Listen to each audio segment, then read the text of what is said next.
seperti takbir-takbir yang kita lakukan dalam sholat kecuali takbiratul ihram.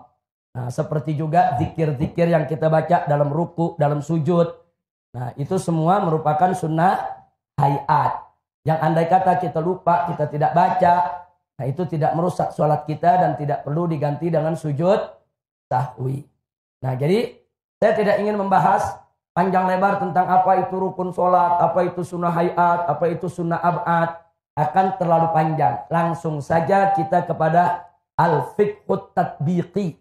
Kita langsung kepada fikih praktek sehari-hari. Jadi saya ambil yang penting-penting saja. Perhatikan. Jadi kalau kita hendak melaksanakan sholat, kita harus sepenuhnya melakukan takbiratul ihram itu menghadap ke kiblat. Kalau ada yang melakukan takbiratul ihram, sebagiannya tidak menghadap ke kiblat, maka takbiratul ihramnya tidak sah dan sholatnya tidak sah. Saya kasih contoh. Imam sholat menghadap ke kiblat. Kemudian dia merapikan shaf. Tahu sufuf. Tahu wa'tadil. Ayo luruskan. Tahu-tahu imam belum menghadap ke kiblat, udah takbiratul ihram. Allahu Akbar. Saya mau tanya, ada gak bagian takbiratul ihram yang dia gak menghadap ke kiblat? Tidak sah. Kalau mau takbiratul ihram sepenuhnya seluruh badan kita menghadap ke kiblat. Jadi sebelum badan kita menghadap kiblat, tidak ada takbiratul ihram. Baik. Nah, rukun sholat yang terpenting dan pertama adalah niat. Niat yang ditancapkan dalam hati kita tatkala kita melakukan takbiratul ihram.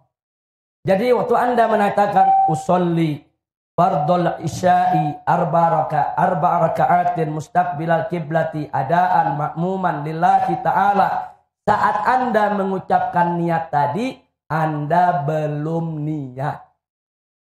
At-talaffuz bin niyah dalam Syafi'i, melafazkan niat dalam mazhab Syafi'i hukumnya mustahab. Disukai dan dianjurkan. Kenapa? Limusa'adatil qalbi ala tathbitin niyah. Untuk membantu hati dalam menancapkan niat. Artinya niat itu di hati, bukan di mulut. Niat itu adanya di dalam hati kita, bukan di mulut. Yang kita ucapkan saat kita talaffuz bin niyah, itu kita belum masuk ke dalam niat. Belum. Kapan kita masuk ke dalam niat? Begitu kita baca Allahu Akbar. Itu dari mulai huruf alif, Allahu Akbar. Dari mulai alif sampai huruf ro. Allahu Akbar. Masa waktu kita baca Allahu Akbar dari alif sampai huruf ro, itulah masa untuk kita menancapkan niat di dalam hati. Nah, cara nancapin niatnya apa? Jangan Anda rancu. Jangan lagi Allah. Begitu kita baca Allahu Akbar, hati kita sibuk. Usolli fardul maghrib salah rakaatin. Enggak begitu, saudara. Bukan itu maksudnya.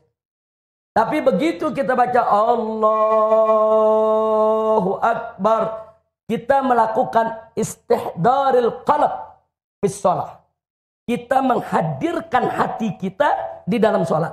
Hati kita, akal pikiran kita hadirkan, kita sadarkan, kita insafi bahwa kita masuk dalam sholat. Itu namanya penancapan niat. Minimal dalam penancapan niat ada 3 unsur yang kita mesti ingat. Pertama, penancapan ikrar bahwa kita akan melaksanakan sholat. Kalau dalam bahasa Arabnya usolli. Yang kedua, menyebut jenis sholatnya. Fardu atau sunnah. Yang ketiga, menyebut nama sholatnya. Ini 3 yang penting. Jadi kalau kita sholat maghrib, usolli fardol maghrib. Sholat isya, usolli fardol isya. Kalau kita sholat subuh, usolli fardos subhi. Kalau kita sholat sunnah, usolli sunnatal witri. Jadi sebut usollinya, sebut jenisnya, sebut nama sholatnya. Hanya ini 3 syarat. 3 syarat yang harus ada dalam penangkapan niat. Jadi nggak usah repot-repot pakai mustaqbilal kiblati, arba'a raka'atin dan seterusnya. Enggak, fokus saja. Begitu kita baca usolli fardhu